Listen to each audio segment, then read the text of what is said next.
السلام عليكم ورحمة الله وبركاته. أصحابتي soo dhawaada meel walba aad joogtiin inay caafimaad qabtiin rajeyna waa walaashiina oo maanta idiin wado cunto yar oo iska fudud insha Allah. asxaabta cusub oo soo biirta soo dhaweynina soo dhawaada oo ku faraxsanahay inaad ka mid noqotid oo asxaabteena ruuxa badan aad ka mid noqotid oo ku faraxsanahay maanta xasmaysanayna qudaar kaliya bas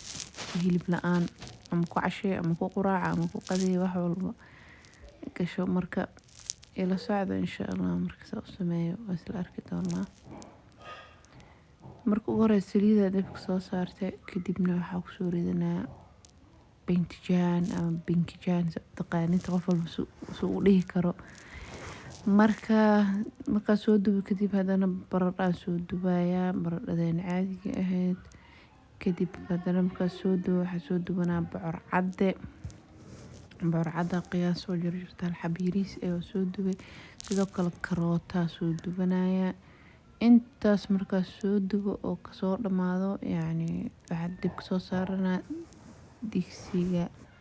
isku dardari lahaa wax dhan wax yar saliid ku soo shubtay kadibna basal cad ku soo darsaday basal gaduudna waa isticmaali kartaa basasha haysatid kadibna waxa ku soo darsanaa yaanyo shiishid qaado kadibna laba xabo yaanyo oo simirsaan soo jarjartay yaanyada yariista ma isticmaalin yaanyadan simirsaanta isticmaalay marka yaanyada yariistana isticmaali kartaa soo ila tahay laakiin ku tijaabinin tan la ku isticmaalay been inaan ku sheegan ma fiicna marka waa sugeynaa inta yaanyada ugu soo bislaanayso insha Allah. markayna soo bislaato kadibna wixii qudaar ahaa oo aan soo dubno dhan aan ku soo darsanayna oo binjaankii iyo bocor cadihii iyo baradhadii iyo karooto intaas soo dubnimahayno intii aan ku soo darsanayna hal mar kadibna waxa ku soo darsanayna insha Allah wax yar oo maceeye wax yar oo xawaaji dhuudhuub wax yar oo cusbo iyo huruud iyo paprika bas intaas u baahantay ku soo darsanay intii isku walaaqayna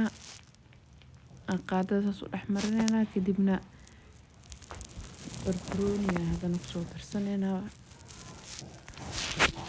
barbarooni ku soo darsanayna wax yar dabooleyna inta barbarooni loogu huurayo asna waxa soo diyaarsanaa toon iyo jeexliin iyo kabsar waa marka ugu dambaysa ku darsanayna intaas dhadhankii iyo inuu si fiicnaado rabna marka intaas soo darsano adii 30 second oo kala dibka u dhaafayna si isku huurto qudaartii iyo toontii iyo wixii dhan 30 second kadibna waa noo diyaar 30 daqiiqo ma 30 second insha Allah daqiiqad haafkeed marka waa noo diyaar qudaartan ma sha Allah waxa rabtaa ku cuni kartaa bariis cad ku cun sabaayad ku cun ama rooti ku cun wixii diidaysa malahan waana hilib la'aan ma sha Allah adoo hilib raadinin digaag raadinin malaay raadinin samaysan kartaa insha Allah dhadhankeedana waa ka heli doontaa tijaabi marka waa ka soo dhawaada janaalka ku cusub tahay subscribe noo saar like non like grade irgelin noo tahay like soo dhawaada marka asxaabteeda meeshaan uu ku egaa videogeena maanta. Assalaamu calaykum waraxmatullaahi wabarakaatuh.